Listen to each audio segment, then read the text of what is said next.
할렐루야. 오늘도 새벽에 만난 하나님 오신 여러분들 환영합니다.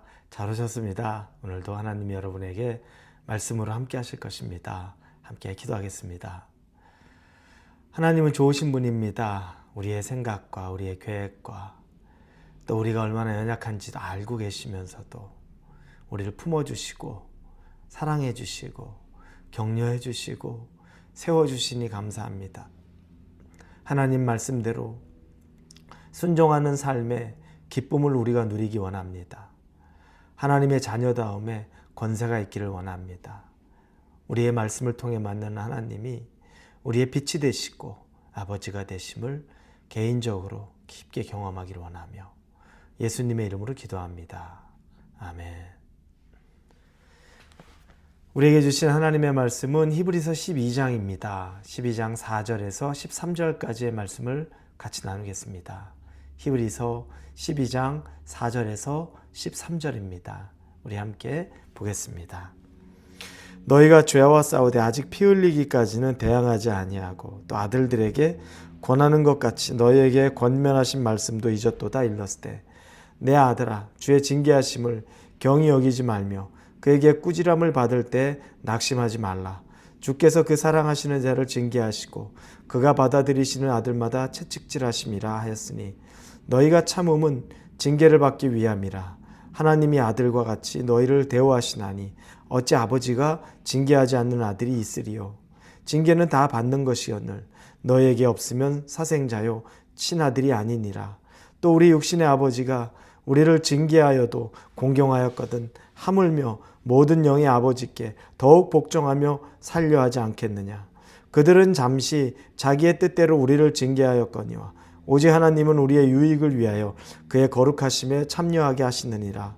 무릇 징계가 당시에는 즐거워 보이지 않고 슬퍼 보이나 후에 그로 말미암아 연단받은 자들은 의와 평강의 열매를 맺느니라.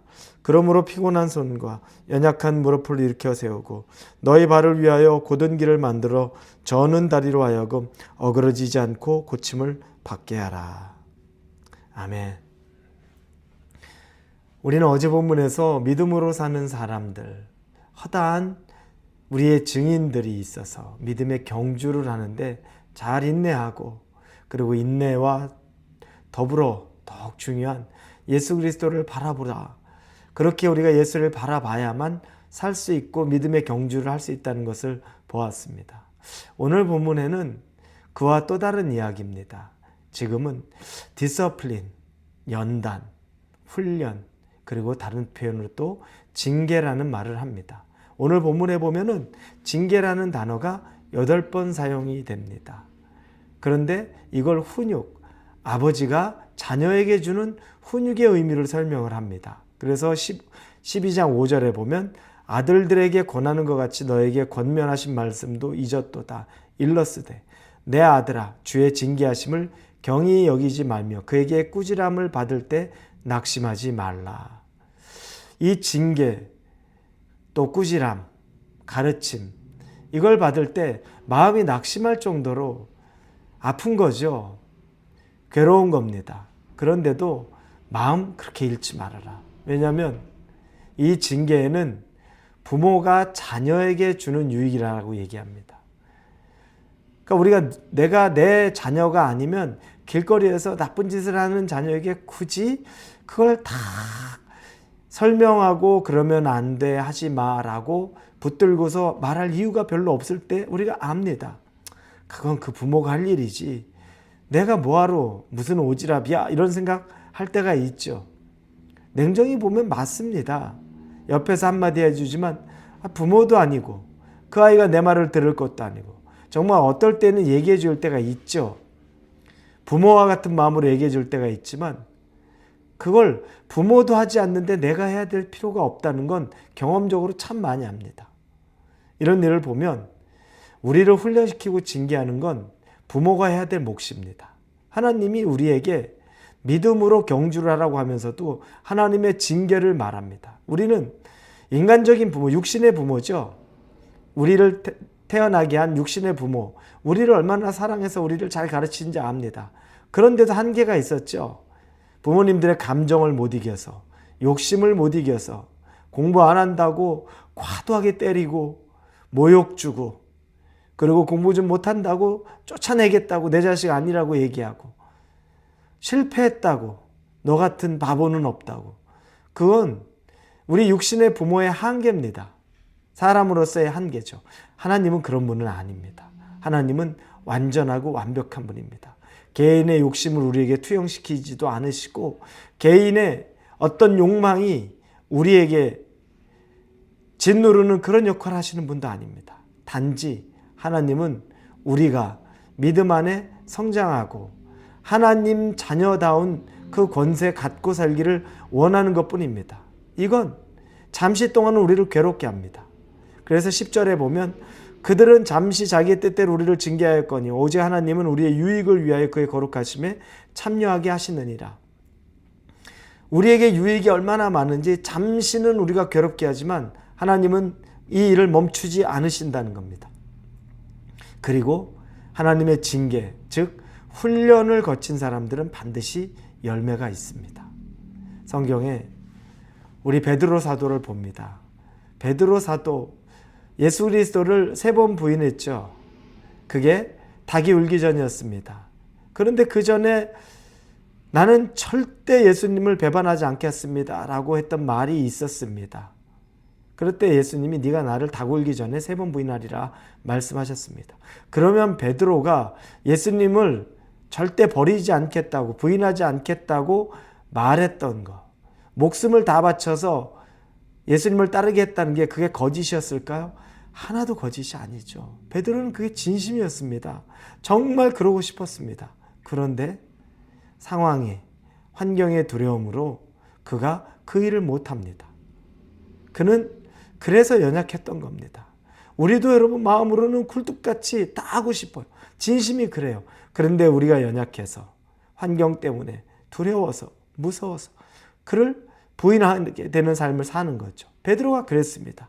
3번 부인했죠. 예수님이 부활하신 이후에 새벽녘에 이 제자들에게 찾아와서 조반을 만들어 줍니다. 이게 얼마나 대칭이 되는지 몰라요. 똑같이 예수 그리스도를 3번 부인하던 때가 새벽이었죠. 닭 울기 직전이었으니까요.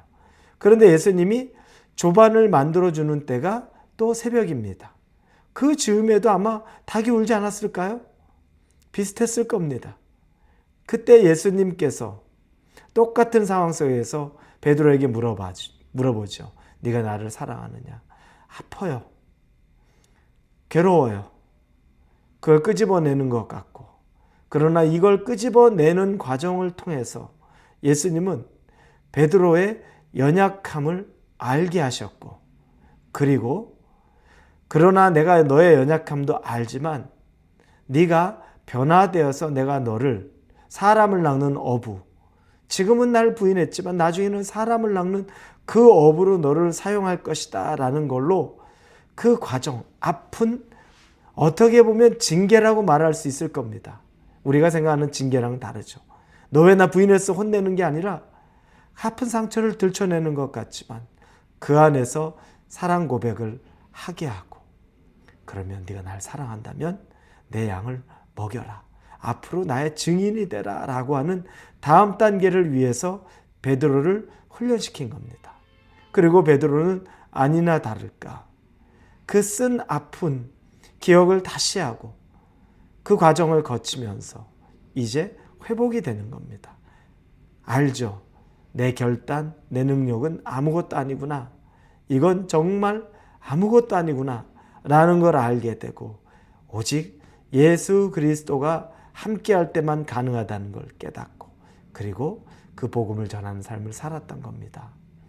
사랑하는 우리 홀리웨이브 성도 여러분, 우리에게 있는 지금 훈련, 또 우리에게 있는 징계, 이런 것들은 우리를 세우기 위한 하나님의 선물 같은 시간입니다. 우리의 자존감을 짓밟고 우리를 못 일어나게 만드는 것이 아니라 그 아픔을 직면하게 하되, 그러나 다음을 위해, 더 큰 성장을 위해 이끌어 가신 하나님의 섭리라는 것을 꼭 믿으시고, 여러분 앞에 지금 있는 고난이나 징계나 훈련이라고 생각하는 것들을 기꺼이 기쁨으로 받으시고 다음을 준비하실 수 있는 저와 여러분이 되기를 예수님의 이름으로 축원합니다. 함께 기도하겠습니다. 하나님 감사합니다. 징계가 괴롭고 우리가 마음을 잃기 쉽지만 그러나 단단히 하나님을 믿고 날 성장시키는 것이다 라는 것들을 깨닫고 이 징계, 훈련 가운데 임하게 하여 주옵소서. 예수님의 이름으로 기도합니다. 아멘.